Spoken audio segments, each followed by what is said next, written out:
Tira po kami sa Shanov at sa Beausoleil naman po sa Monaco.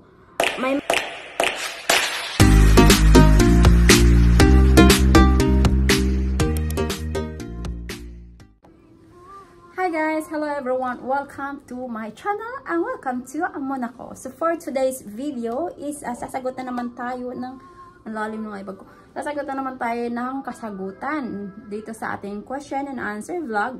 Ang aking sasagutin ngayon is si Albani 02-2010. 02010. Ang kanyang tanong, ang kanyang ano dito is ayan po. Ayan po. Hi ate, dadaan po kami sa Nice at Monaco next month. Titira po kami sa Shanov at sa Beausoleil naman po sa Monaco. May malapit po bang walking distance na Filipino groceries or restaurant? Salamat po. Okay. Thank you. Kasi nagre-reflect yung aking ilaw sa likod po. Tatakpan natin. So, thank you, Albani 0210. Ayan, dadaan daw sila dito sa Monaco and titira sila sa Shanov. Shanov ba yan? Shanov. Hindi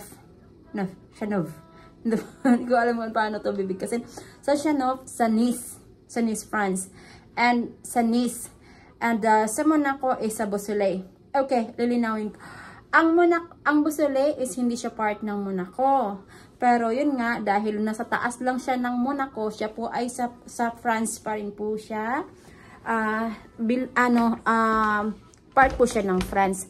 So mostly na mga kaibabayan natin nagtatrabaho sa Monaco is sa Beausoleil, France. Kasi nasa taas lang yung Beausoleil and then baba, walking distance lang pa Monaco. Okay, so sa Shanov, I'm not sure kung saan banda yung Shanov banda sa ano, I think baka nasa Niceville banda ba yan or what? Okay, may alam akong grocery store, Philippine grocery store sa Nice, Philippine grocery store sa Nice. Doon malapit sa Port Olympia. Doon malapit may Philippine store doon. Philippine Asian, parang Phil-Asian, i-attach ko siya pag na-edit na natin. Doon siya sa Robarla, Nice, France. May isa doong Philippine store or Asian store, Asian shop, Asian groceries doon banda. And mayroon dito banda sa malapit sa simbahan, kung sa Niceville banda, lalakarin mo lang papunta doon sa simbahan. I-attach ko din yung aking video. So actually I think tatlo yata ang Nice, ang grocery, Pinoy groceries dyan sa Nice, pero dalawa pa lang yung aking napuntahan, dalawa pa lang yung aking na-vlog. So i-attach ko dyan yung isa sa Nice, sa Robarla.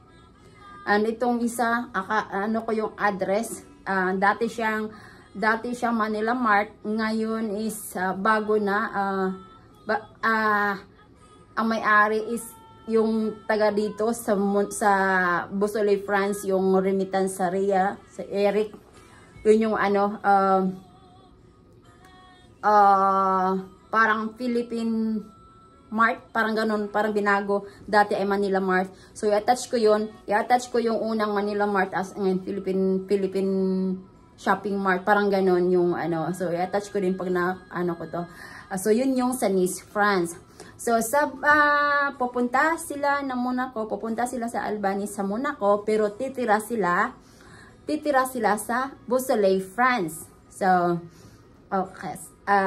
Beausoleil, France, dahil sa taas lang. Okay.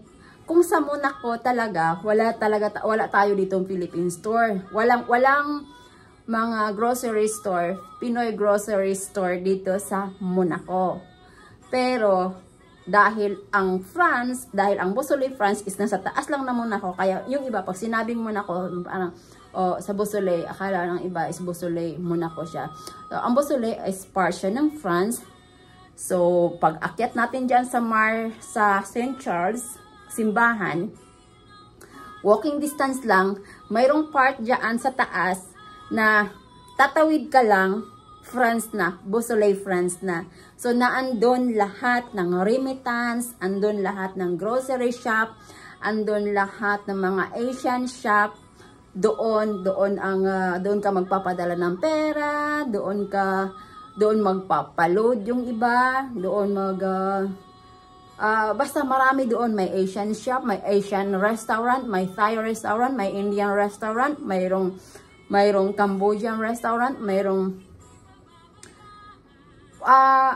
ayun, Pinoy store lang. Dati may restaurant na Pinoy restaurant sa tabi lang mismo ng Pinoy store. Pero wala na ngayon. So, marami kang mabibilhang mga Asian shop. So, yung Indian shop doon, mayroon din silang mga Pinoy product. Pero syempre, ang i-recommend ko sa inyo is yung Pinoy ang may-ari. Syempre, suportahan natin yung sariling atin. So, yung A5 star,